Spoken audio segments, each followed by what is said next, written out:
Chemistry में रासायनिक समीकरणों को बैलेंस करने के लिए आता है, तो हमें क्या करना है, रासायनिक समीकरण को बैलेंस करना है।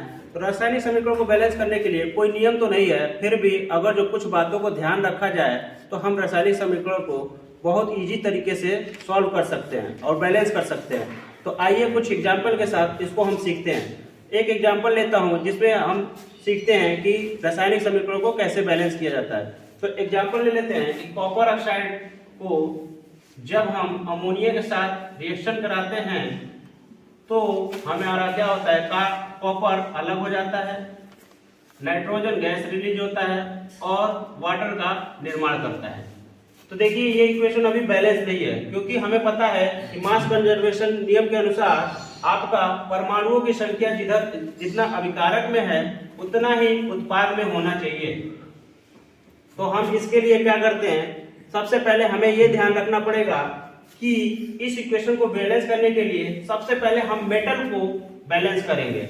मेटल को बैलेंस करने के बाद हम क्या करेंगे, नॉन मेटल को बैलेंस करेंगे और उसके बाद हमेशा चेक करते रहेंगे कि पहले मेटल बैलेंस हुआ कि नहीं हुआ, फिर से नॉन मेटल बैलेंस हुआ कि नहीं हुआ, उसके बाद ऑक्सीजन को बैलेंस करेंगे, तब जाके हाइड्रोजन को बैलेंस करेंगे। तो इस प्रकार हमारा क्या होगा, इक्वेशन बहुत एक्यूरेसी के साथ बैलेंस हो जाएगा। तो आइए देखते हैं इसको। सबसे पहले क्या करेंगे, हमने देखा कॉपर क्या है, मेटल है, तो कॉपर को बैलेंस करेंगे। तो देखिए इधर कॉपर की संख्या 1 है, इधर भी कॉपर की संख्या 1 है, इसका मतलब ये क्या है, कॉपर तो अभी बैलेंस है ना। नेक्स्ट मैंने कहा था कि आपको क्या देखना है, नॉन मेटल। तो नॉन मेटल में आपने देखा यहाँ नाइट्रोजन है, तो नाइट्रोजन को बैलेंस कीजिए। तो आप देखिए अभिकारक में नाइट्रोजन की संख्या 1 है और उत्पाद में नाइट्रोजन की संख्या कितनी है, 2 है।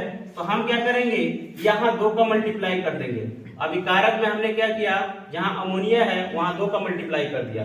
तो अब देखा, फिर से क्या करना है, फिर से शुरू से ही चेक करना है कि मेटल बैलेंस है कि नहीं बैलेंस है ना। उसके बाद फिर नॉन मेटल को देखेंगे। तो अब फिर से देखते हैं, यहाँ कॉपर की संख्या 1, इधर भी 1, यानी कॉपर तो बैलेंस है। फिर से नॉन मेटल देखिए, नाइट्रोजन की संख्या 2, इधर भी 2, ये भी बैलेंस है।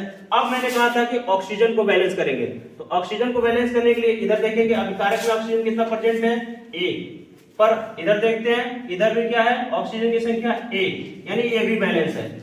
अब क्या करेंगे, हाइड्रोजन को देखेंगे। तो हाइड्रोजन की संख्या देखिए, आपको अभिकारक में देखिए हाइड्रोजन की संख्या कितने हो गई, 3 × 2 यानी कि 6 हो गया, है ना। अब देखते हैं इधर हाइड्रोजन की संख्या कितनी है, यानी उत्पाद में हाइड्रोजन की संख्या कितनी है। तो उत्पाद में हमने देखा कि 2 है, तो इधर हमें क्या करना पड़ेगा, 6 बनाना पड़ेगा। तो 6 बनाने के लिए हम क्या करेंगे, यहाँ 3 का मल्टीप्लाई कर देंगे। तो हाइड्रोजन की संख्या बैलेंस हो गया।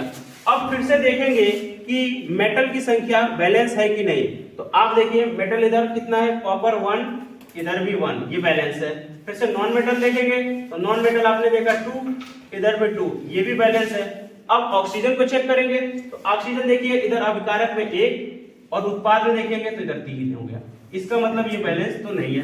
अब क्या करना पड़ेगा, हमें फिर से ऑक्सीजन को बैलेंस करना पड़ेगा। तो ऑक्सीजन को बैलेंस कीजिए, यहां हम रख देंगे 3।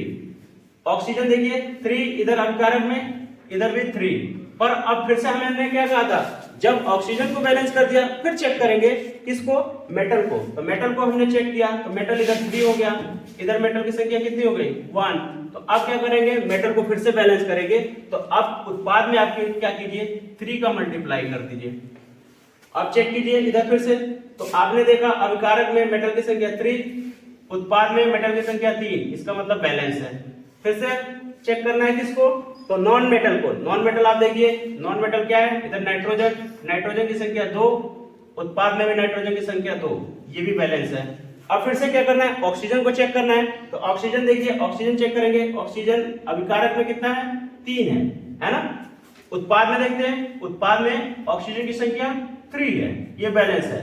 अब फिर से किसको चेक करेंगे, हाइड्रोजन को। सबसे लास्ट में आपको हाइड्रोजन को चेक करना है। तो हाइड्रोजन को चेक कीजिए, इधर अभिकारक में देखिए, अभिकारक में हाइड्रोजन के परमाणुओं की संख्या कितनी हो गई, 6। ऐसे ही आपको देखना है उत्पाद में हाइड्रोजन की परमाणुओं की संख्या कितनी हो गई, 6, है ना। इसका मतलब ये हो गया कि अब हमारा ये समीकरण क्या होगा, बैलेंस हो गया। तो इस प्रकार हमको क्या करना है, बैलेंस करना है। पर इस बात को हमेशा ध्यान रखना है कि सबसे पहले मेटल को, उसके बाद नॉन मेटल को, तब जाके ऑक्सीजन, उसके बाद हाइड्रोजन को बैलेंस करना है। और इस क्रम को बार बार आपको रिपीट करना है।